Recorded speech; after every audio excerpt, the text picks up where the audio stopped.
Please give a warm welcome to the Icelandic Minister for the Environment and Natural Resources, Mr. Guðmundur Ingi Guðbrandsson. Ladies and gentlemen, let me first begin by thanking the organizers for putting this event together. In my opinion, it's really important that we discuss climate change on as many fronts as possible. If we had normal circumstances, we would probably, many of us, be in Glasgow right now, negotiating the next steps, announcing new targets, and, let's say, working for a better and brighter future, because that really is our job, to work for a better and brighter future where climate change is part of history. We all know that the commitments that nations have put forward so far are not enough to meet the Paris Agreement, not the 2 degrees target, and definitely not to go well beyond that to the 1.5 degree Celsius target. So there is a lot of work ahead of us. Now, in Iceland, we think we have come a long way in just a few years. The present government came into office with a new goal of making Iceland carbon neutral before 2040. We have presented an ambitious climate action plan intended to make sure that Iceland can reach that goal and fulfill our Paris Agreement. We have for the first time put a significant amount of government funding into climate action, including clean energy transformation in transport and nature-based solutions, both in reforestation and other land use. And we have included actions for enhanced climate action and green growth in our measures to tackle the difficult economic situation caused by COVID-19. I think we are in a much better place and position now than we were just 3 years ago. So is Iceland then willing to do better? Oh yes, we certainly are. And we have already stated that clearly. We have already taken steps not only to update our goals and commitments, but also the actions we need to get there. And that's important. The updated action plan that the government published last June, contains actions that are intended to bring better results than our current commitments require.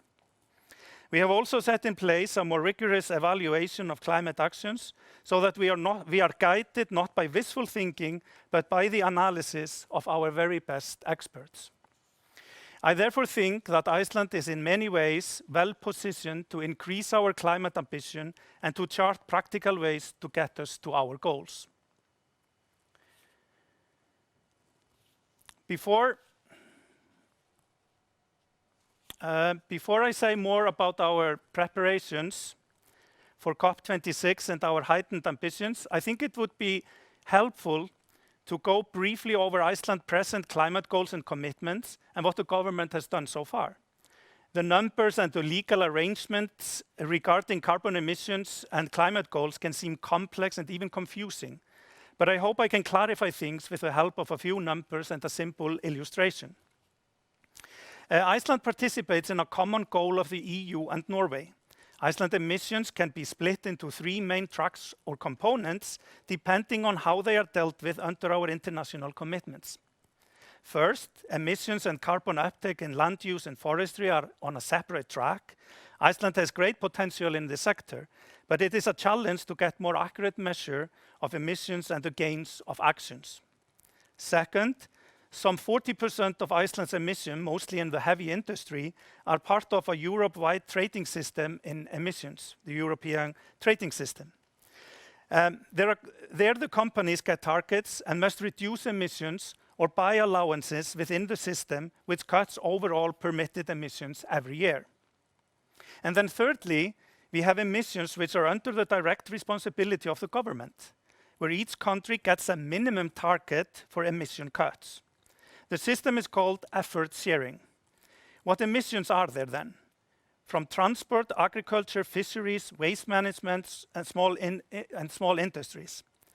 In Iceland's case, the target here is minus 29% to 2030 compared to 2005. This target is not unilaterally set by Iceland. It is calculated in the same way for each country in the EU and Norway under the effort sharing system, taking into account its per capita wealth and ability to cut emissions. In such a way, some countries have, for example, targets of minus 5%, or others have minus 40%. Now, all this may seem technocratic and overly detailed, but it is important that countries have a comparable system of measuring emissions and in judging the effort. Of course, we must also look at the big picture and not get lost in all these important details. We must aim to reduce emissions regardless of how and where they are accounted for. We should pursue carbon removal from the atmosphere by actions in land use, even if we currently have imprecise methods of measurement in some of these actions.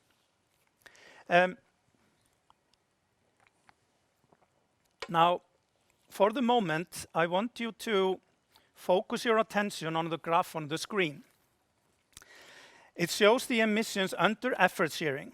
That is, most of Iceland's domestic emissions, except those from land use and from heavy industry.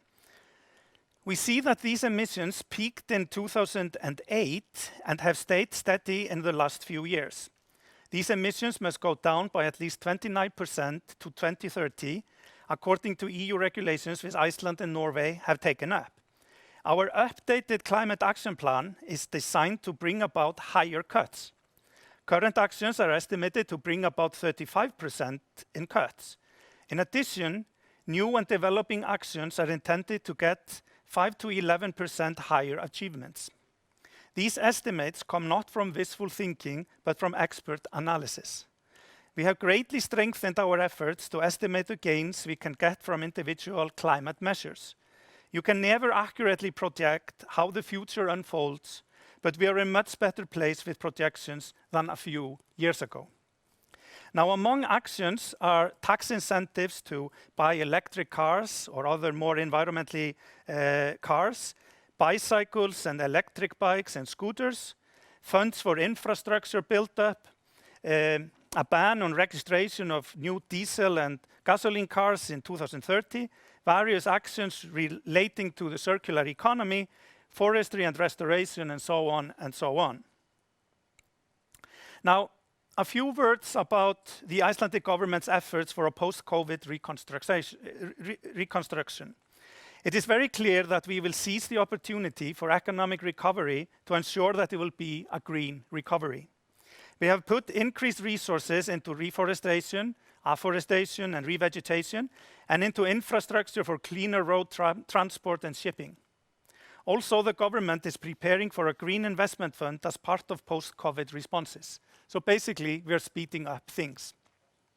In my opinion, it's really important that we do not recover from the crisis of this pandemic by reverting to the same old ways that were pushing us towards the existential crisis of a catastrophic climate change.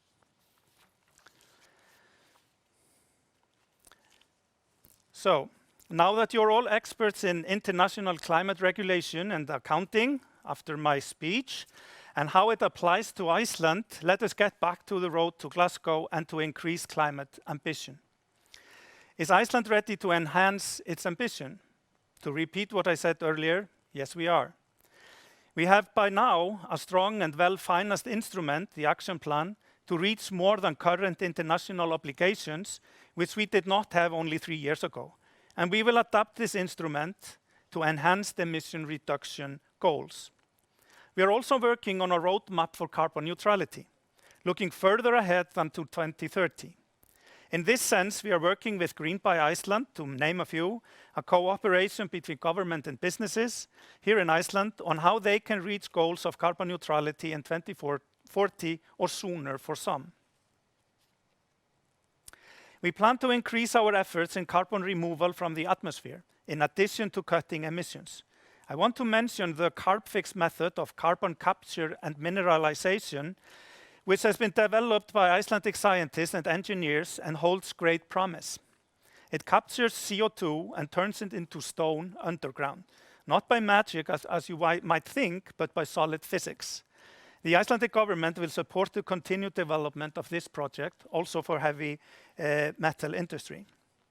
We have also increased efforts recently in carbon sequestration by afforestation, twofold increase, and revegetation, also a twofold increase, and a tenfold increase in restoration of wetlands. This will support biodiversity and help reverse soil erosion, in addition to remove carbon from the atmosphere. It can be frustrating that many climate actions take a long time to bear fruit. Tree grows more slowly in Iceland than in countries with warmer climate. Clean energy transition and transport is a gradual process.